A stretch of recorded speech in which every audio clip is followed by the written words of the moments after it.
Welcome back to Auto Review. My name is Patrick and today I'm presenting you the 2018 VW Polo 1.0 TSI Comfortline.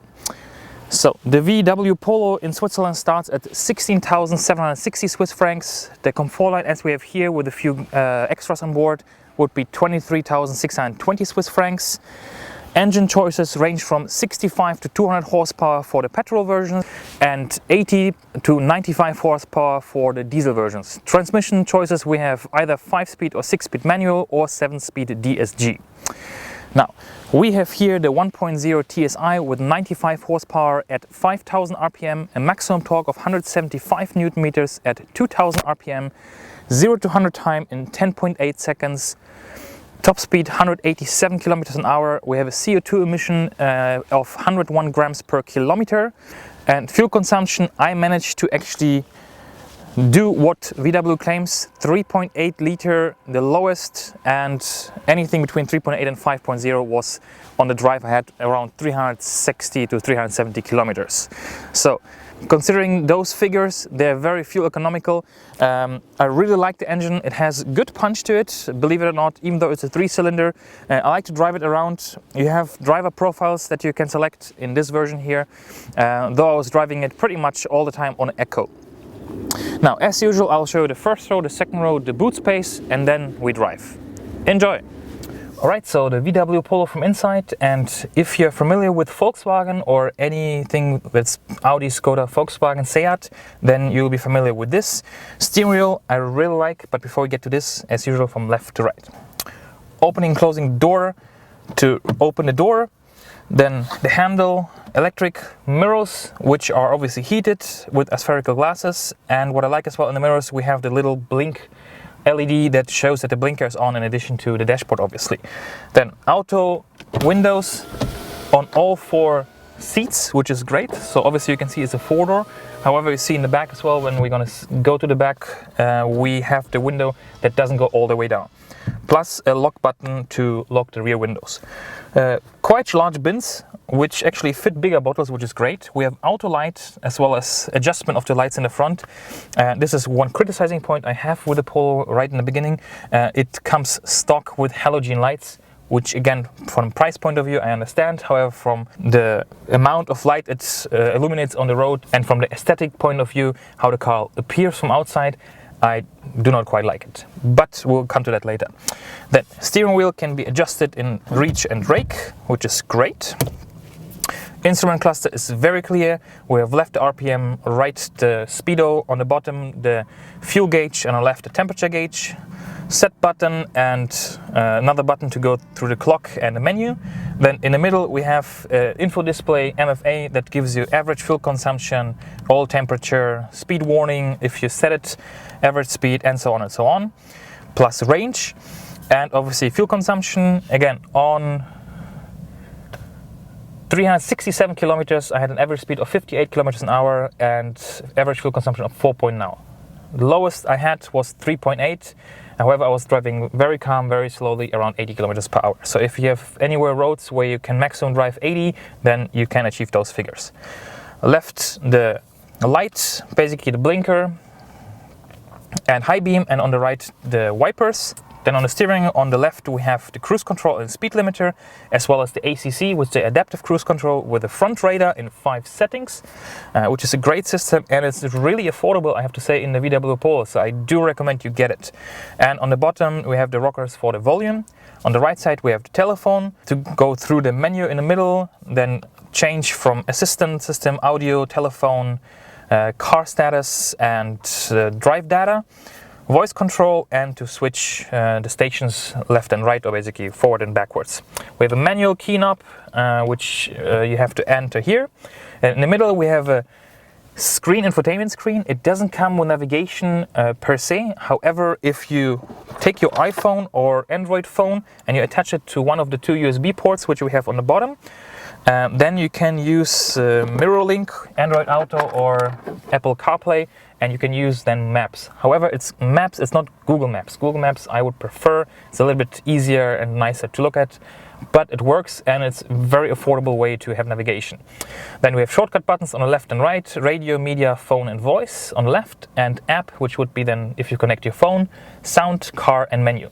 Now in the car menu you have different choices. If you go to the left here you have the drive data and Think Blue Trainer, and if you go to the Think Blue Trainer it basically animates you to drive fuel economical and efficient. It tells you the fuel consumption, it gives you like kind of a blue round indicator of how well or how bad you're doing in regards to acceleration and slowing down, and it gives you a blue score where the maximum is 100. However, I was not able to achieve 100 even though I was driving really careful. Then air vents in the middle, 2, left and right 2 as well. Then we have the automatic air condition on the bottom, 2-zone left and right with heated seats in 2 settings for driver and passenger. Then a slot for phone, for example, 2 USB ports. Then we have optional, obviously a lot of systems that you can add here. Here we have the start-stop on and off and the parking sensors on and off. As I mentioned, this one is a 5-speed manual transmission, and the RPMs I'll tell you later when we drive. However, 6th gear would be nice, though it's actually from a transmission point of view it's very long, so you do have kind of low RPMs while driving. Then cigarette lighter or 12-volt power socket, manual handbrake. We have 2 cup holders. Here it comes with an ashtray, so obviously it's a smoker's pack is installed, that's why it's lighter here. And a little tray here. However, we have no spacers for the cans, and as you can see, if we have some smaller cans it's gonna fly a little bit around. Then armrest, which you can slide forward so we can extend it, which is good. However, you cannot fix it in a higher position, so it's a little bit too low. I would like it if it would be a bit higher. When we open that, we have a compartment with a little bit of space, so your wallet and smaller items will fit. The glove box is actually good size. We have an SD card slot, a CD changer, and some slots for the coins, for example, if you want to go shopping, as well as 2 cards. And seats, last but not least, are height adjustable in this version for the driver. However, we have no lumbar support, but you can get it as an extra. Then a light on and off, obviously, left and right, individual. We have compartment for glasses, and then here we have microphones for the Bluetooth voice control. Then illuminated mirrors for driver and passenger, and that's pretty much it. Height, you can see the seat is now adjusted to me and I have still plenty of headroom. This is the lowest point and I feel kind of spacious. So let's check this second row. Right, so the Polo from the back side, and obviously this is the 4-door version. Doors open quite big or quite open, which is good, so it's easy to get in and out. Roofline is not too low as well, which is great, so it goes to the back and then it falls down. Let me just close it because it's cold. We have the opening mechanism, door handle, then the window, which we can open. However, you see it's quite a big piece that is still not shut, and we can see that we have the tinted windows in the back, B-pillar all around. Let's close it up because it is cold. Then door bin, where we can put 0.5 liter bottles and a speaker. A little hook on the left and the right side. Then in the rear side of the front seat we have 2 pockets for magazines and small items. Then we have individual light for left and right, which is good for reading. Headrests go sufficiently high, which is really good. Again, I'm 1.84 meters tall. The seat in front is adjusted to me. I do have legroom if I sit like this either way, and I do have plenty of headroom, which is great. We have no armrest. The headrests in all 3 seats, or on all 3 seats, are pretty much the same height, which is great. However, we have here a little bit more contoured seats, so in the middle we sit a little bit higher, and it's a little bit soft, I have to say. That's one point as well that I would mention, that if you drive the car for a little bit longer distance, around 40-50 kilometers, because we have no lumbar support, my back started to itch a little bit, and I've had to move around to find a better position. However, there are optional comfort sport seats available, which I would recommend. Then in the middle we have pretty much plastic. There's no air vents, no USB port, no 12-volt power socket, and we have a huge transmission tunnel, so the person sitting in the middle has to put the feet left and right. Alright, ISOFIX left and right, and obviously release for the seats to fold in 60 and 40, left and right. That's it. Let's check the boot. Alright, so the Polo from the back side, and obviously the car here we have in Pearl Effect black metallic. We have the little antenna on top, third brake light, wiper in the middle. Then what I really like is the lights.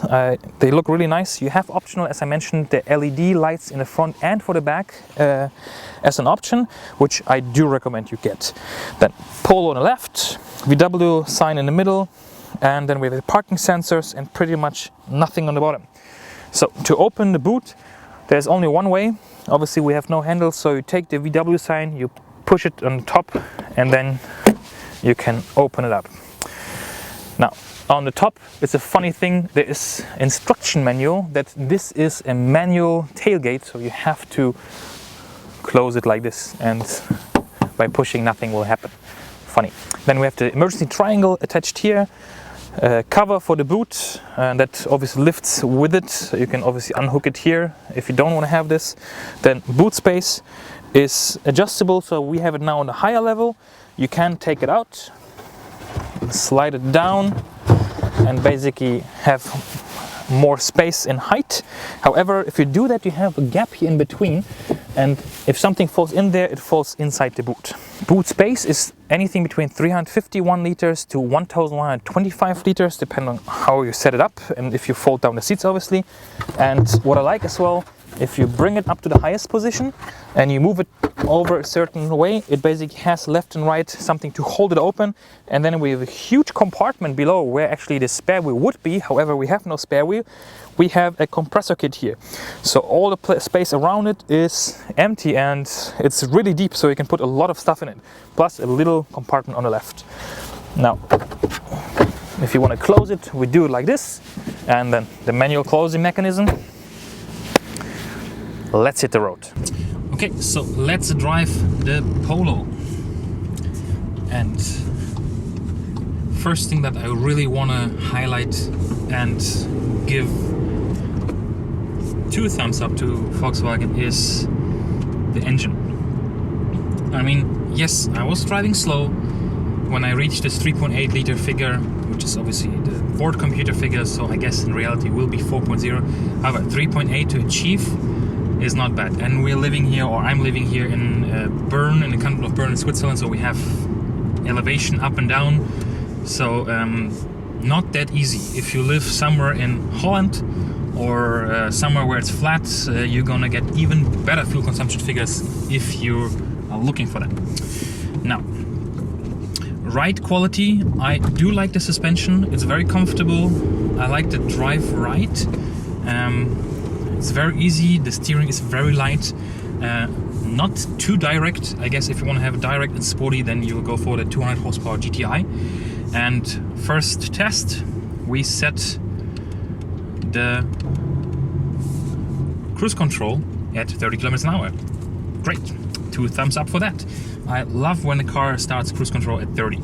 Now we have the adaptive radar, which when you push this button, it will indicate, and you can go forward and backwards. So you have 1, 2, 3, 4, 5 settings, which is really good, and it makes driving on a highway or even in the city much more comfortable.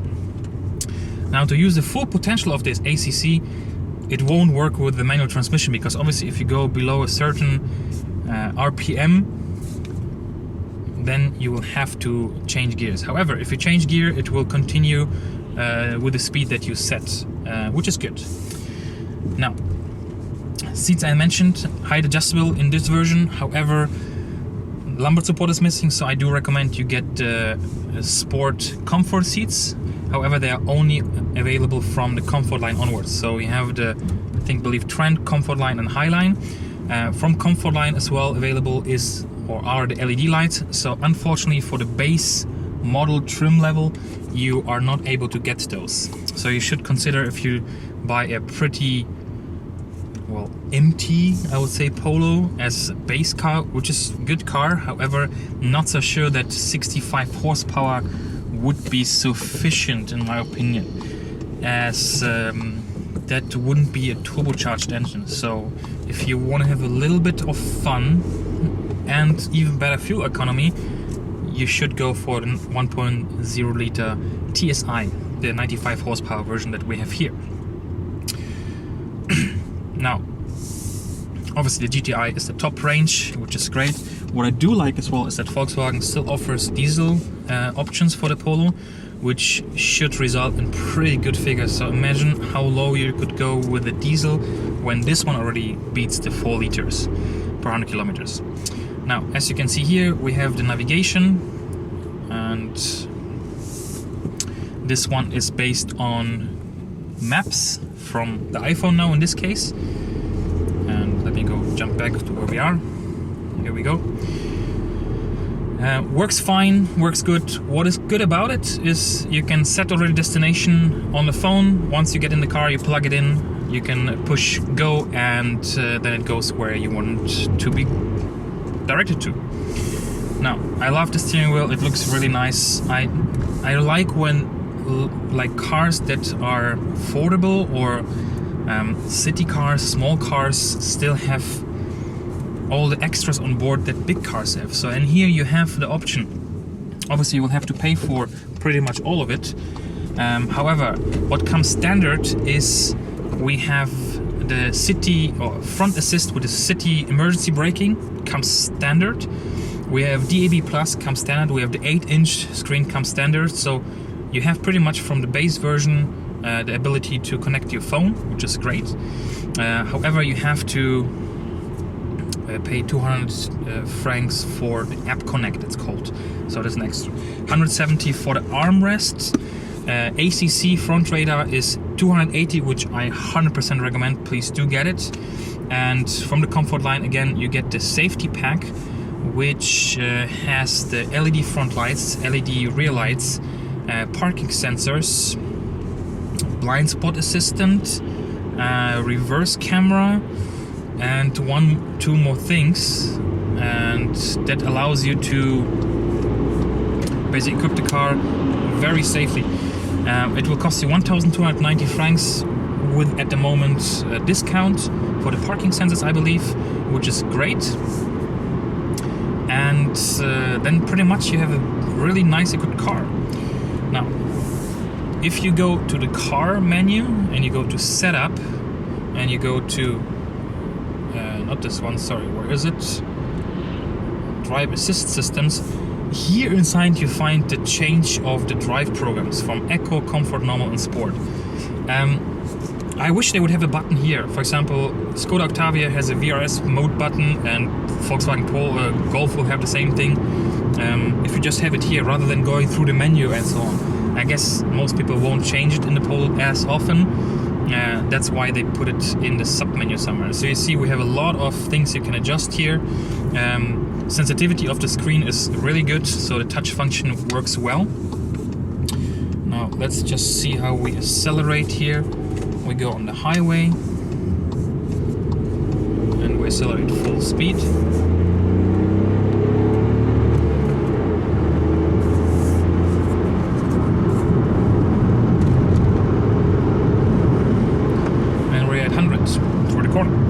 Then we set the cruise control. We can go in 10 kilometer steps with the silver rocker, and we can go in 1 kilometer steps with the resume and set button up and down, which is great. Now with the fuel economy figures of, sorry, it's a little bit dark, of 3.8 liters, theoretically you could go more than 1,000 kilometer range on this car. But realistically, you will not drive that slow all the time, so you would be reaching anything between 750 to 850 kilometers, depends on how you drive and where you drive. Now you can see here it gives me a recommendation to shift up, which shows me here and here. It switched into Eco, says, which is now pretty much the best thing. Now we can turn off the heated seats, which will save a bit more fuel, and then again we can switch to the drive data here and see that one. Now it's really comfortable. Drive quality is good, I like it. Again, recommendation, Comfortline for the trim level. Get the LED lights, get the sport comfort seats, because these are okay if you drive short distances, if you don't use it for daily commute more than 30-40 kilometers, I would say. For my purpose, they were not as good as I would like them to be because of the missing lumbar support. However, you can get it as an extra. Now, I like that there is a 4-door as well, though for all the people who love the GTI will not be available as a 3-door anymore, so the Polo comes only as a 5-door. Boot space is sufficient, I think. I like that you can equip the car with all the assist system, that it comes stock with city emergency braking and with a radar in the front. I love that the ACC is very affordable. 280 francs is great. I haven't seen any other car that makes this available that affordable, which is great. This works all fine. That you have the option of using your smartphone for navigation is okay. You obviously have the option as well for proper navigation, let's say proper inbuilt navigation system, and as well the digital cockpit, which is great because then you can have navigation in the middle screen here, which is amazing. I really love the look of it. Now, what are the things that I don't like? Obviously, halogen light, big no-go for me. But at least you have the option here, other than, for example, the newly launched or introduced Up GTI, which only comes with halogen lights, and you have no option of upgrading it to LED. It's pretty bad in my opinion. I'm sorry to say. Volkswagen, I don't know what you did. You did so great with the Volkswagen Polo, and you pretty much kind of ruined it with the Up GTI. Now, I love the drive profile selection. Again, the button here would be nice, and fuel consumption is pretty good as well. Let's just go around the corner here. Now, it has a good pickup because of the turbo, and it means because of the 175 Newton meters being available at 2000 RPM, you don't need to rev really higher than that, because obviously everything after that, pretty much the torque goes down. And what's the point of revving it to 6000 where the red starts if there is no much moving forward? So pretty much you have to keep it somewhere between 2 and 3000. When you shift, that it's back at 2000 where you have the maximum torque available. We have park sensors, which are good. Reverse camera is not available in this car. I mean, it's available, but not built in this car. So we have parking sensors. Let me just show them to you. And it gives the eco tip. Please engage the clutch only below 1300 RPM to save fuel. Really good. Now, where we go, here on the right side. Now, when we stop here, now watch on this camera. If I put it in reverse, you'll see we have like a bird eye view, even though it's not live, and it shows you the lines, which is good, as well as to the front it shows you the lines, which is really nice. Park Pilot. And obviously it beeps in the front and in the back. Okay, let's go. So, that's pretty much it. I really like the car. I was surprised how fuel economical I was able to drive it. And again, you don't have to be scared of 3-cylinder engines. Nowadays they are pretty good, and they give you sufficient torque, sufficient power, good fuel economy. Yes, they sound a bit different, obviously, but if you just want maybe a first car or a second car in the family that is used for short commutes in the city, you want 4 doors, you have Isofix in the back for the family, I think this is a good choice. Prices are fair. I love that the assist systems are available for really small money. That, for example, the city emergency front assist is stock, DAB Plus is stock, screen is stock. Again, air conditioning you have to pay. But overall, you can individualize the car towards your needs, and basically say if you want this bare stock car with nothing on board for a very affordable price, or if you want to equip the Polo with a lot of equipment, you have diesel or petrol engines. I think it's a pretty nice car. So thank you much for watching. Thank you Garage Wenger in Interlaken who provided this car to me. You'll find a link in the description. Obviously you can buy this car as well, and any other Volkswagen and Audi models. And if you like this video, please give it a thumbs up, like it, comment, share, and leave a question if you have. I wish you a great day and see you next time. Bye.